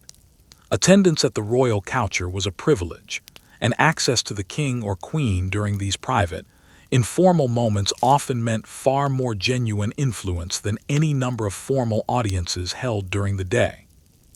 Whispered requests, quiet warnings, or carefully timed favors were sometimes reserved specifically for this intimate, tightly controlled setting. The physical bed itself, for royalty, carried enormous symbolic weight beyond its practical function. Royal beds were often massive, elaborately carved structures, hung with the finest available textiles, sometimes embroidered with gold or silver thread depicting royal heraldry. Some royal beds were so valuable and so central to a monarch's public image that they traveled with the court from residence to residence, disassembled and reassembled by dedicated staff at each stop along a royal progress. Security around a monarch's sleeping quarters was, unsurprisingly, considerably more rigorous than in any ordinary household.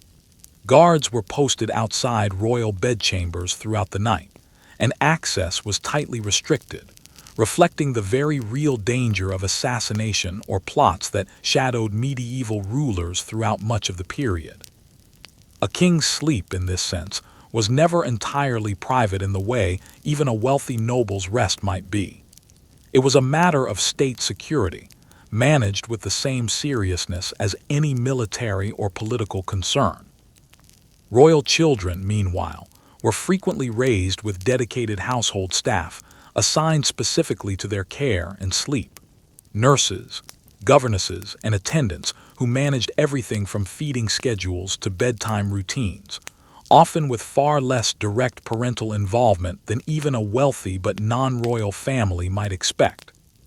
This distance was, in part, practical, given the demands placed on royal parents' time, but it also reflected broader aristocratic norms around child-rearing that placed considerable trust in trained household staff. Queens, in particular, navigated a complex set of expectations around sleep and childbirth. As we touched on earlier regarding childbirth more broadly, a queen's confinement before and after giving birth to a potential heir was treated as a matter of enormous political significance, surrounded by ceremony, trusted female attendants, and often a formal, temporary withdrawal from public court life entirely, sometimes lasting several weeks both before and after the birth itself. Even something as simple as the royal bedchamber's decor served a political function. Tapestries, painted ceilings, and carved woodwork throughout a monarch's private sleeping quarters were frequently chosen specifically to reinforce dynastic legitimacy, religious devotion, or military triumph. A monarch's private rest, in other words, still functioned as a quiet extension of public image, even when no formal audience was present to see it. Now, let's turn briefly to something that touches nearly every household we've discussed so far, regardless of class: the deep, often unspoken fear of dying in one's sleep, and the specific customs that developed around discovering and responding to an unexpected death during the night. Given the very real dangers of medieval life, illness that could turn fatal within hours, fires that could spread unnoticed while a household slept, or simple undiagnosed heart conditions that gave no warning, waking to find a family member had died during the night was a genuine, recurring possibility, and one that shaped several aspects of nightly custom we've already touched on, including the seriousness given to bedtime prayer. When such a death did occur, immediate custom generally called for the household to notify a priest as quickly as possible, even in the deep hours of the night, since the timing of last rites, where possible, carried enormous spiritual weight. In cases where death had occurred entirely without warning, offering no opportunity for a final confession or blessing, families and communities often responded with additional prayers specifically intended to aid the soul of the deceased, reflecting genuine anxiety about the fate of someone who had died unprepared, however faultlessly. Bells, once again, played a role here as well.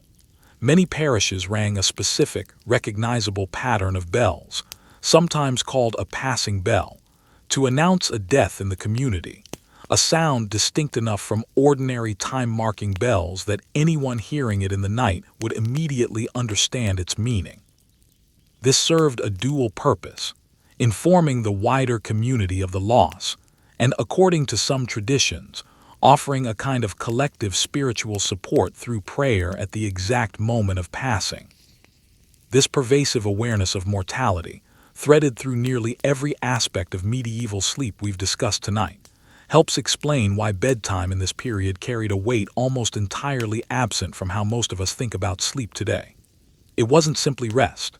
It was, each and every night, a small, quietly serious act of preparation, for the ordinary business of tomorrow, certainly, but also always for the more permanent possibility that tomorrow might not come at all. Bedtime for medieval children was rarely the gentle, ritualized process many modern parents aim for today: a bath, a book, a fixed hour. Instead, it blended practical necessity with a rich undercurrent of folklore, much of it designed less to soothe a child than to keep them exactly where they were supposed to be until morning. Lullabies did exist across medieval Europe, though surviving examples are relatively rare compared to other forms of period music, since these songs were passed down orally within families rather than written and preserved. What has survived suggests a genre considerably darker than the soft, comforting lullabies of later centuries. Many contained warnings tucked inside gentle melodies, references to wolves waiting outside, spirits that might carry off a wandering or misbehaving child, or vague threats about what happened to little ones who refused to settle. The tune soothed. The lyrics, quite often, did not. This pattern extended into the broader category of cautionary bedtime tales told specifically to encourage children to stay in bed, stay quiet, and stay put once the household had settled for the night. Many of these stories centered on creatures or spirits believed to roam specifically during the hours after dark, figures who prayed, according to the story on children who left their beds, spoke too loudly during the night, or wandered outside without a parent's knowledge. Unlike most modern bedtime stories, which tend to resolve gently, these tales rarely ended well for the child in question. A deliberate narrative choice meant to reinforce the lesson rather than offer comfort. Religious instruction, too, worked its way into children's nightly routine well beyond the simple prayers we discussed earlier.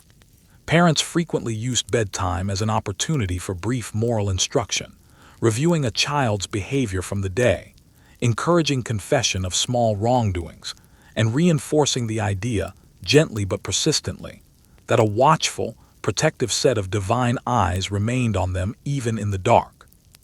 For a child, this framing likely cut both ways emotionally, reassuring in its promise of protection, faintly unsettling in its implication of constant observation.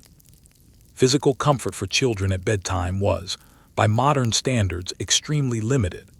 As we've discussed, most children slept alongside parents or siblings rather than alone, which offered a genuine, if practical, form of emotional comfort even without any deliberate parenting philosophy behind it. Simply not being alone in the dark, surrounded by unfamiliar sounds and shifting shadows, likely did more to settle a frightened child than any story or prayer specifically designed for the purpose. Swaddling, for infants specifically, remained standard practice throughout most of the medieval period, with bobbies tightly wrapped in strips of cloth, believed both to keep them warm and to encourage straight limb growth. A belief without much medical basis, but one held with real conviction at the time. Swaddled infants were typically kept extremely close to a parent, often in a small attached cradle positioned directly beside the adult bed, allowing for easy nighttime feeding without requiring anyone to fully wake or leave the warmth of the shared bed. Older children, once past infancy, gradually took on more independence within the shared sleeping space, though full separation into a private bed or room remained, as we've discussed, largely reserved for wealthier households. Even there, children were far more likely to share a room with siblings than to sleep entirely alone, a norm that persisted well beyond the medieval period across much of Europe. Illness at night added its own particular anxiety to childhood bedtime. Given the high rates of childhood mortality throughout the medieval period, a sick child through the night was a source of genuine, immediate fear for any parent, and many households developed specific remedies, prayers, or protective customs reserved specifically for a child struggling with illness after dark, when the nearest physician, if one existed at all within reach, would likely be unavailable until morning. Now let's shift briefly to a lighter, though no less revealing, aspect of medieval nightlife: the specific role of storytelling and entertainment that filled the hours of the watch. That waking period between first and second sleep we discussed earlier in this episode. While much of this middle-of-the-night waking period was spent on prayer, practical household tasks, or, as previously mentioned, on marital intimacy, it also served, in some households, as an informal time for storytelling, quiet conversation, or reflection that the busy demands of daylight simply didn't allow. Older family members sometimes used this quiet window to pass down family history, practical knowledge, or oral traditions to younger relatives, taking advantage of a rare moment when the day's labor had ended but full sleep hadn't yet fully claimed the household again.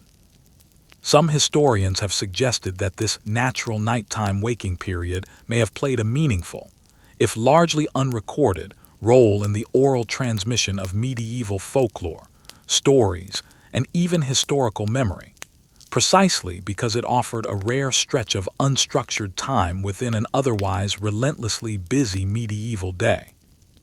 Without the modern luxury of dedicated leisure time, the watch may have quietly functioned as one of the only consistent opportunities for this kind of reflective, generational exchange.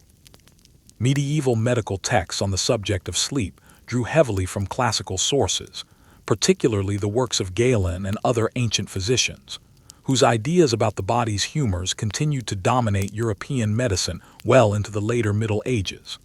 According to this framework, achieving good sleep wasn't simply a matter of lying down and closing one's eyes. It required careful attention to diet, timing, posture, and even the direction one's bed faced within a room. Timing of meals received particular attention. Physicians generally advised against eating a heavy meal too close to bedtime, warning that undigested food could disturb sleep, produce troubling dreams, or upset the body's humoral balance overnight. Supper, for those following this medical advice closely, was typically recommended several hours before retiring, allowing what physicians described as sufficient time for the stomach to complete its work before the body settled into rest. This advice, remarkably, wouldn't sound out of place in a modern nutrition guide. Certain foods were specifically flagged as unsuitable for an evening meal. Foods considered heating or difficult to digest under humoral theory, heavy meats, strong spices, or rich sauces, were generally discouraged in the hours before bed, on the theory that they would agitate the body and disrupt the calm needed for restful sleep. Lighter fare, along with mild, easily digested foods, was recommended instead, particularly for those who struggled with poor sleep or troubling dreams on a regular basis. Posture, as we touched on earlier regarding upright sleeping, extended into more detailed advice as well. Some medical texts recommended sleeping specifically on one's right side rather than the left, based on theories about the position of internal organs and the direction of digestion, believed to move more efficiently when the body was arranged in a particular orientation. Lying flat on one's back, beyond the spiritual concerns we've already discussed regarding its resemblance to death, was also flagged by some physicians as physically unwise, believed to encourage snoring, restrict breathing, or worsen indigestion. Even the physical orientation of the bed within a room drew commentary in certain medieval texts, with some authorities suggesting that a bed should be positioned to avoid direct exposure to drafts from windows or doors. A piece of advice rooted equally in practical comfort and in humoral theory about the dangers of cold air entering the body during the vulnerable, relaxed state of sleep. Mental and emotional state before bed also received attention, particularly from religious writers rather than physicians specifically. Going to bed while harboring anger, unresolved conflict, or unconfessed guilt was widely discouraged, not merely as bad practice for achieving restful sleep, but as a genuine spiritual risk.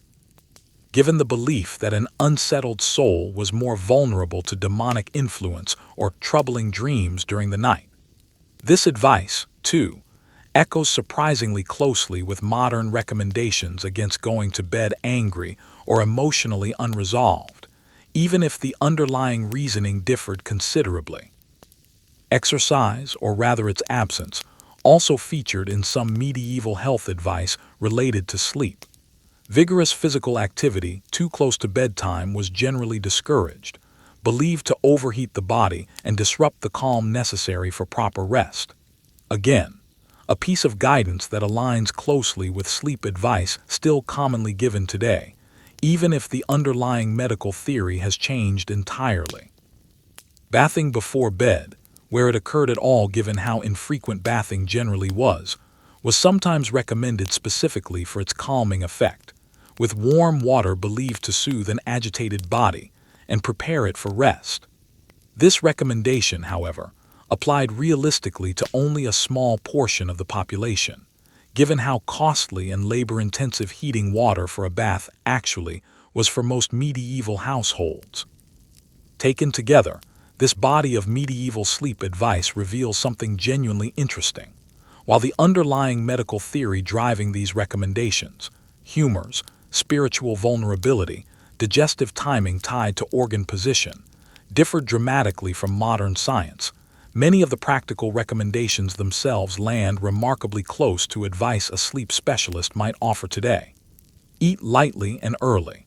Avoid vigorous activity close to bedtime.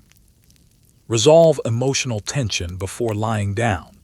Medieval physicians reached these conclusions through an entirely different framework, yet arrived, by accident or genuine observation, at guidance that has proven remarkably durable across the centuries.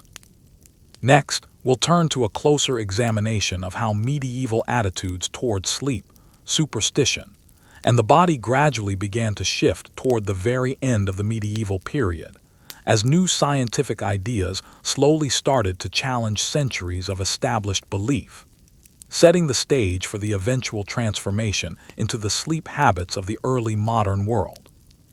Let's continue, and tonight we bring our journey to a close by looking at how medieval sleep habits gradually began to shift, laying the groundwork for the very different relationship with the night that would eventually follow.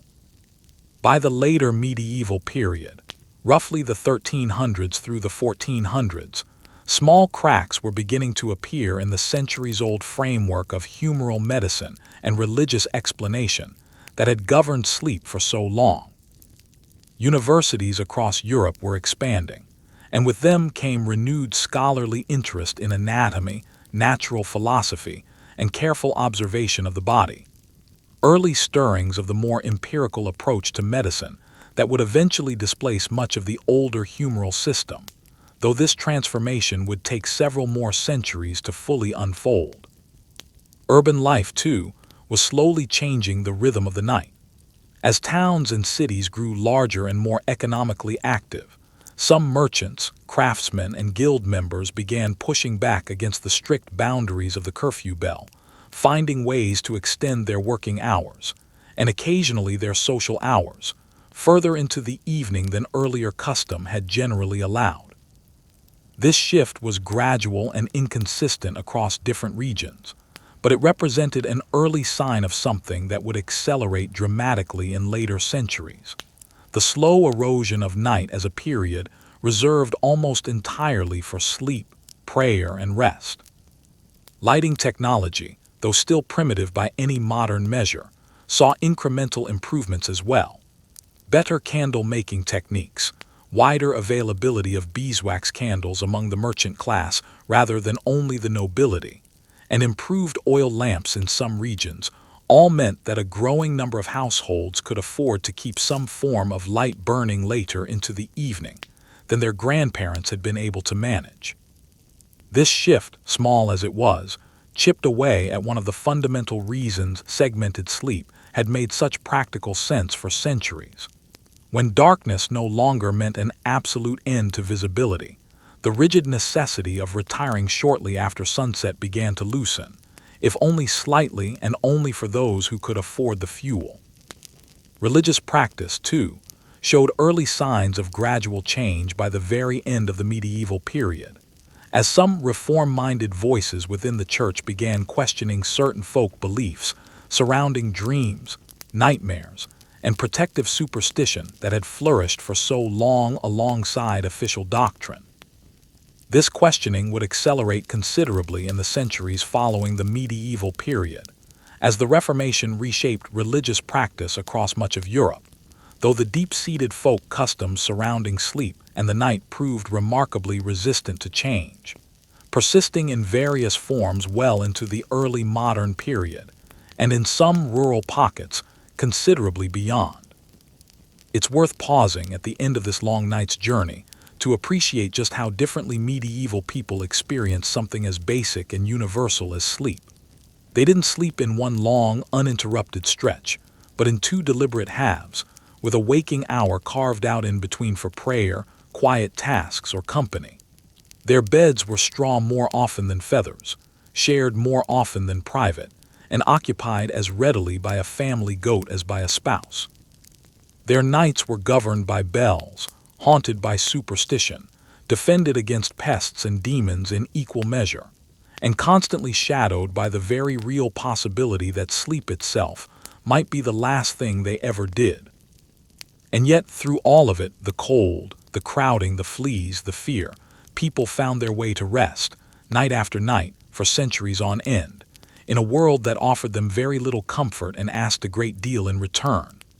There is something quietly remarkable in that endurance, something worth sitting with as you, too, drift toward your own far gentler version of first sleep tonight. Thank you for spending this long, slow evening with me. Sleep well, and we'll pick up next time with something equally strange, equally quiet, and equally forgotten.